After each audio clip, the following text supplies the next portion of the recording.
An exorcist carries out a ritual in a film that captures the mind of many. What's your vital signs? In the beginning was the Word, and the Word was with God. This film, based on a true story of a young woman in Germany by the name Anneliese Michael, it caused a huge debate on the subject of exorcism. Even the devils are subject unto us through thy name. She endured 67 rites of exorcism for a period of 10 months, 6 hours a day, 2 times in a week. She died on June 30th, 1976, during her last rite. Technically, her death opened a trial case on how and why she died. She was demon-possessed. Since time began, they have stalked the earth. Demons, devils, and evil spirits. You can't see them in broad daylight and you can't see them at night.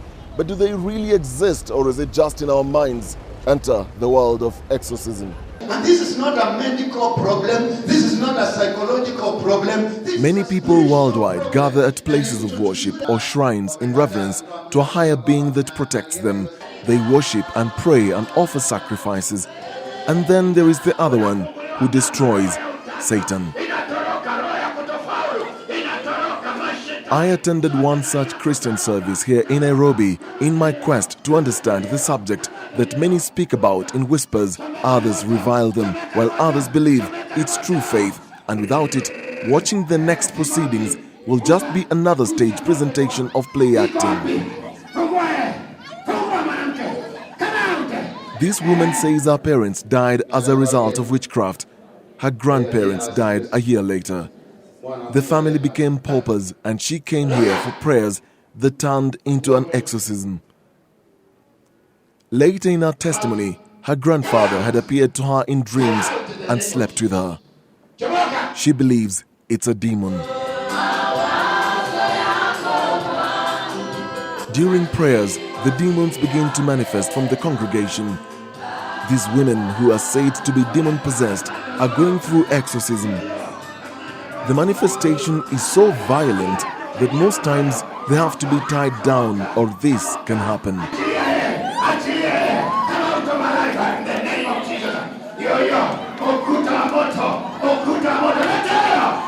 The church ushers work overtime during exorcism. Someone could get hurt if they don't pay attention.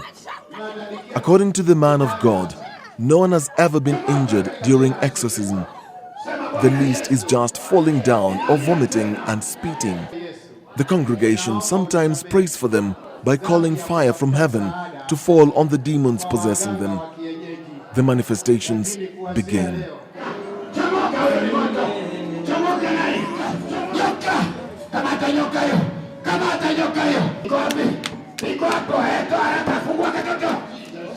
This 55-year-old man being brought to the stage has diabetes. Demons possessing him cause his frail body to shake violently as they come out. This 12-year-old boy was brought here for prayer as well. He has no ailment, but the mother says he lacks concentration in school. Maybe it's a demon causing this.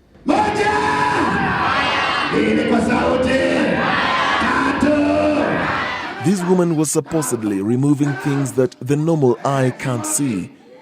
I learned later that these are things strategically placed by the demons to bind her and render her barren. Most of the women here have fertility issues, and the only thing that can help them is a prayer to cast out demons holding back their womb. This other woman had 2 miscarriages, and her husband explained that something was thrown at the door of their home by an unknown person, and since then, things have never been the same again. Whether this is hysteria or not is a matter that many skeptics have tried to explain, as these women, some delivered, some not, sit at the pulpit waiting to be prayed for or exorcised again, just in case all the demons haven't left them. The next woman was prayed for and said she had frequent dreams of dogs and cats biting her. She has anger problems, but wait a minute, she's still possessed. Zile zimebaki, beba virango vyako, fungua ziko wapi? Ulifunga wapi? Onyesha kifungo kwa kichwa. Haya, fungo ya kichwa. I randomly identified some of the women and men who were exorcised and tried to find out whether they were paid to act in front of the cameras. Haya, fungo ya miguu. Hakuna, yani mimi sijalipwa na mtu. Juu hata mimi ningekujanga hapa sikuwa najua Apostle Msili. Amount ni yeye alikuwa anakujanga kwa hii church. Alafu anashinda tu kuniambia twende kanisani kwa Apostle Msili. Kuja kujichapua kusiwezi kuja kukaa hata nini au huyo usitakaye na mtu kuna kitu unayasavana. Hakuna hata uvane namna. Hakuna mtu anayasavana hivyo. Siwezi sema ati analipanga watu pesa juzi. Nimekwambia nilikuja hapa nikiwa nimetoka na damu miezi 6 na nikiumwa na mkongo. It is a controversial religious ritual that has drawn extremes from both ends, those who believe in it and those who don't. It is not accepted by many people. Number two, is a very complicated kind of a work because you deal with the demons. We believe that these beings or these creatures, they are in existence with us. Trying to understand the subject of exorcism is like trying to capture thunder in a bottle. In part 2 tomorrow, I will give you more stories and go more in depth.